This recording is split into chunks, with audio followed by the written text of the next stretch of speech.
Hi, welcome to the final day of my Isana Walker birthday celebration for 2019.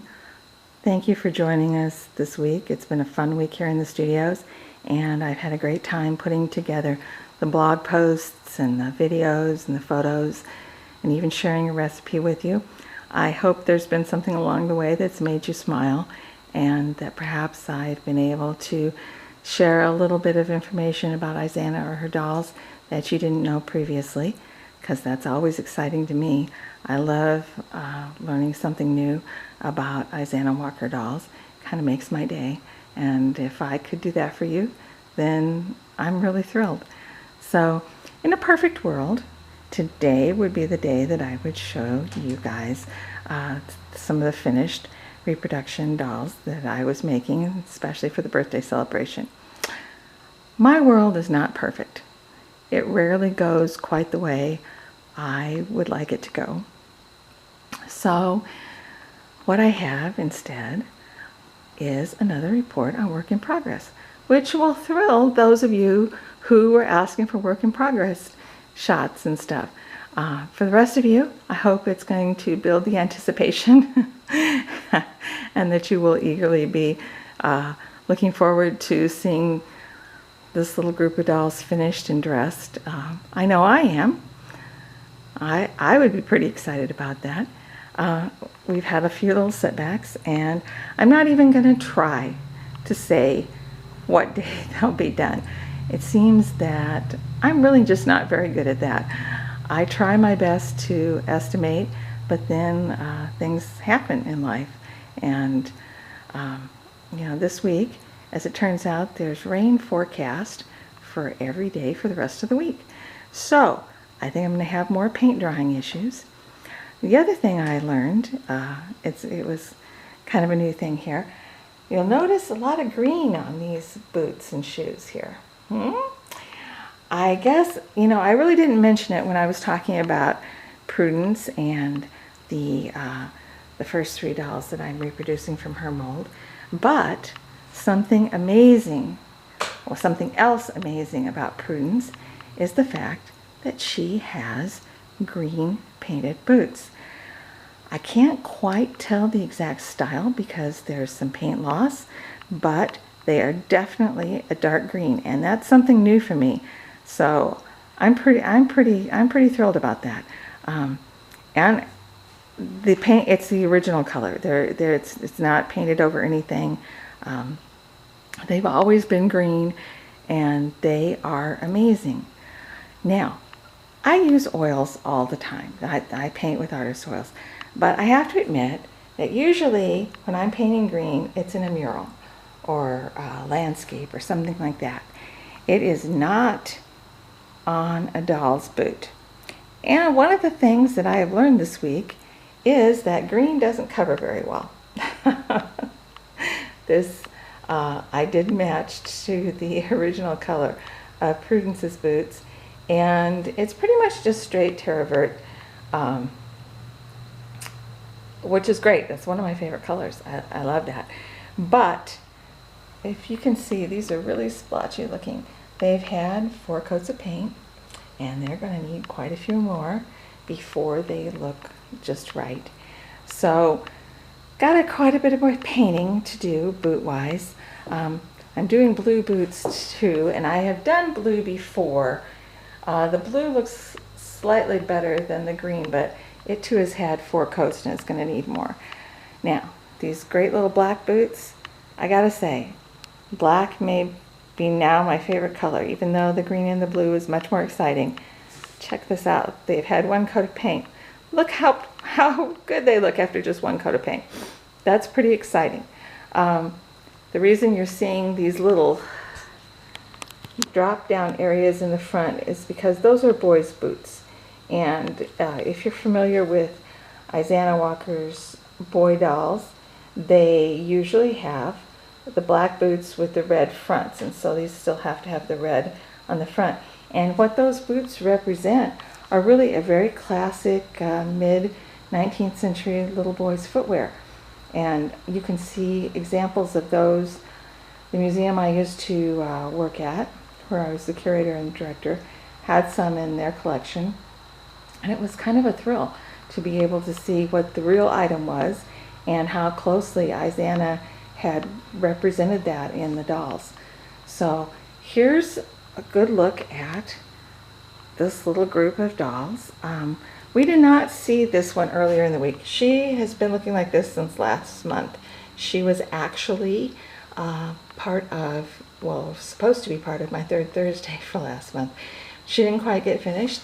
And lo and behold, here we are a month later, and the poor sweet girl still isn't done. But she's an Isane, and she's just waiting for clothes and body parts, which I have the many of those things. Her boots are over here drying. They're the blue ones. I don't know why I got kind of hung up on boot making this month, but somehow that slipped past me. I've gotten a lot of things going on. Not only was I getting ready for the Isana birthday celebration, you know, my life is just kind of crazy at the moment, and I'm also co-chairman of the Jenny Lynn Doll Club Doll Show, which is coming up at the end of October. So I've been having to work on that and, you know, multitasking, which we all do, absolutely. But clearly, sometimes things don't work out quite the way I hope they do. So Isane isn't finished, but she's going to be ready soon. And there is Isabeau.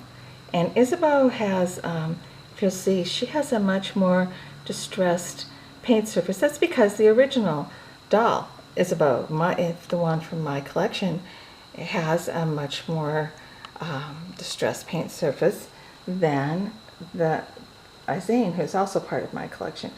She just has a smoother paint surface, so that's reflected on their reproductions. And then here are the three dolls from Prudence's mold. This one's a little girl. I don't like to get too close because I kind of skew the shape of her face when I do that. But I guess we're just going to go ahead and call her Prudence after her big sister. And these are the twins. Maybe if I zoom in a little bit, that might be better. Okay, these are the twins, and they're going to be, I think, Peter and Paul, so that they stay with the P theme. Obviously, this is just what I'm calling them so that we all know what I'm talking about. If you should happen to decide that they need to join your doll family, please name them anything you want, because naming is extremely personal. I know in my case, I often name dolls after family members. So, you know, don't feel beholden to keep a name that I've assigned to a doll. Once they leave here, they're your babies, and you should feel free to name them however you want. Now, there's the boys, and let's get over to this doll. This is a little boy that we looked at earlier in the week. Now he has his hair on. Looks better, right?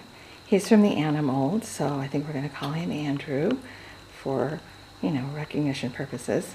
And then this little boy is from the Emmeline mold, and so I'm thinking maybe he should be Edward. At least that's going to be his name while he's here in the studio. So these are all the dolls that are work in progress. And at some point, they will be available for sale. Hopefully not too long. That'll give me a chance to have a pop-up shop, which I like doing. I think surprise days like that are kind of fun. If you got my fall newsletter, you will have already read this. I've been trying to do third Thursdays so that I designate one day a month when I release new dolls for sale, because I think that's much more organized and it's easier for people to remember and stuff. But life, as I've mentioned, has gotten a little strange lately, and I'm finding it hard to make that third Thursday happen on schedule. It's not that I don't work. I work 7 days a week, but I don't always. There's a lot of things that I'm having to do lately that I are cutting into my work hours, and I can't always rearrange those things. I don't really have control over the timing. So to make life better for all of us, it makes me a little crazy to say, oh, hey, there's going to be dolls for sale on this day and then not have them ready. We're going to do pop-up shops instead, which is fun. I've been doing some of those this past year anyway, and I always enjoy those, and it seems like everybody else does too. So when the dolls are ready, then I'll just announce, hey, pop-up shop today, and it'll be fun. I kind of like things like that, and I hope you do too. If you want to get notified of the pop-up shops, or basically when I have any dolls newly posted for sale, then you can just email me. It's paula@asweetremembrance.com, and I'll add you to my new dolls list. That is a separate list than the newsletter list. You don't have to subscribe to the newsletter if you just want to know when the dolls are going to be available for sale, and vice versa. If you're not interested in dolls and you're interested in some of the other things I do, then you can just be on the newsletter and not get the doll notifications. So that's why I keep two different lists. But if you're on the new dolls list, then every time dolls are posted, I send out a really brief little email just saying, hey, you know, there's dolls available for sale today. And so that way you'll never miss anything. I also try to post on Facebook when I've got things available for sale. And because I guess, you know, now that I'm going to do more pop-up shops and less scheduled Thursdays, I will also try to put that up on Instagram and Pinterest. My blog posts are supposed to be going to Twitter automatically. I guess I never really checked that. In fact, I can't even remember for sure what my Twitter password is, but if I can get that together, then there'll be notices on Twitter too. So hopefully that way anybody who's interested will still be able to know when dolls are available for sale, and it'll just be more spontaneous, which is, you know, kind of fun. So that's the works in progress, and that's pretty much what's still going on here in the studio. I'm obviously kind of overly optimistic about how much I can get done. I'm really enthusiastic, and I feel like, oh my gosh, I can do like a million things, but sometimes I can't, and so you just have to readjust plans. So this week I thought, oh gosh, what's a few blog posts, what's a few videos? I'll just whip those out real quick, post those up, and keep on working. And I have done that, except for the videos and the posts take a little longer always than I think. And if you'll remember the work in progress video at the first of the week, it was really messy in here. So I spent a little time cleaning up the studio so that some of the rest of these videos would be prettier, because really, we all like pretty and nobody wants to look at a mess. So all those things took a little time, and then the rain and the humidity. So the weather didn't really cooperate with the paint and stuff. And of course I had to take Friday to play with my granddaughter all day so that she would come here, and we had our second dolls tea party. And I gotta say, you guys, some of you got to be grandparents. I'd pretty much drop anything to spend the day with her. And that's not great for a working schedule, but she's only 4, and she's only going to get older, and she's only just going to be little once. So I'm sure you understand all that. And, you know, you have to take time to play dolls when you can. And that's what we do.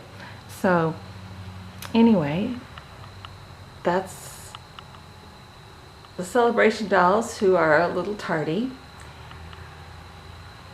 I'm entitling this post, I think, Making Dreams Come True.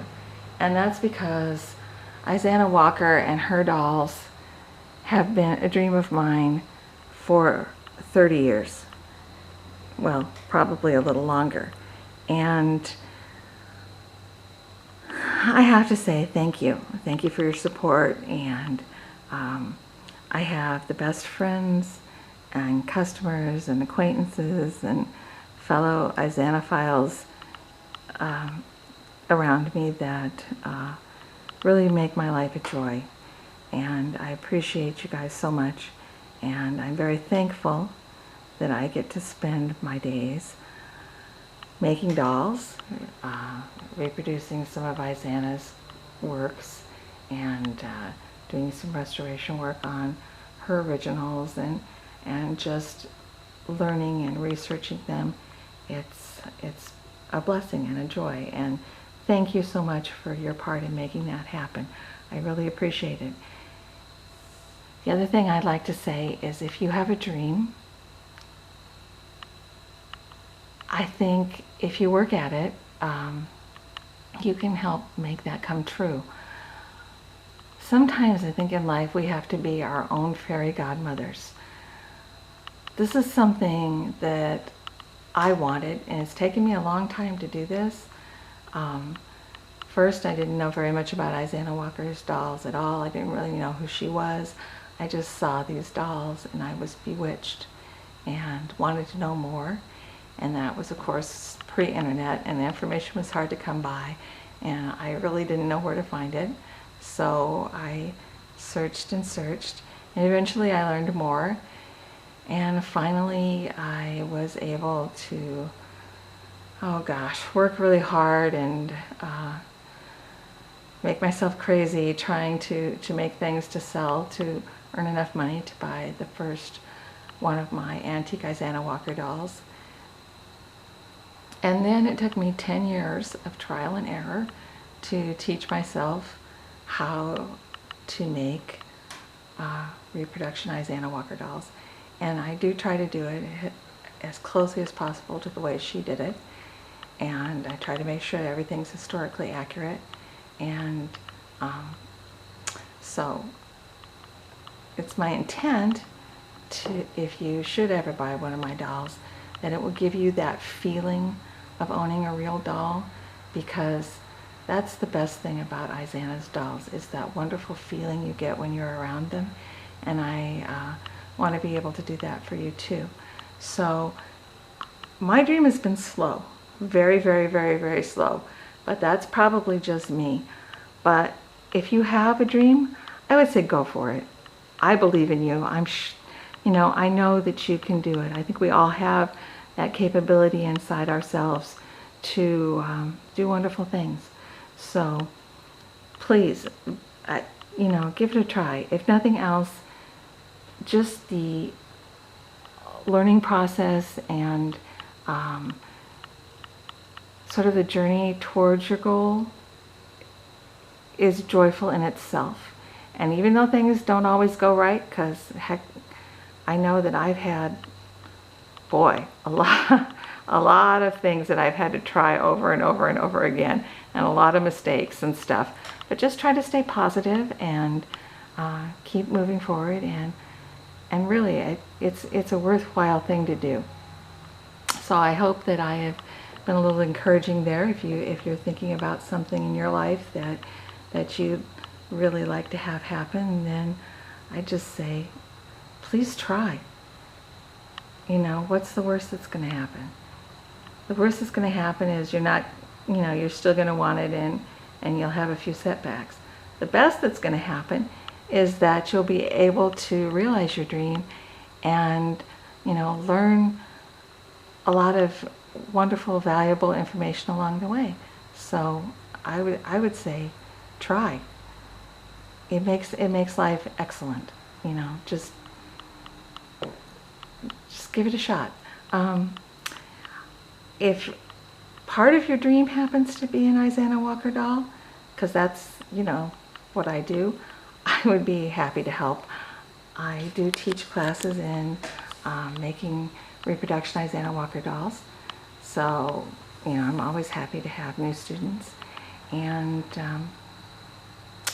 if you were thinking about someday down the line maybe buying a reproduction doll from me, I do offer a layaway, because that's something I've had to do often in my life, and I'm happy to pass that along. Also, if you've got any questions about Isana Walker dolls, if you happen to have an antique doll, or you want to know some information about that doll or need some advice or something, please feel free to contact me. People do that all the time. And I might not always know the answer, but I'm certainly willing to help if I can. So if I could help you with your dreams of Isaiah Walker dolls, then please count me in. So that's pretty much my little speech about making your dreams come true. And I hope that this has been a great week for you guys, and thanks for joining us, and goodbye until next year when we'll be doing this again. So thank you.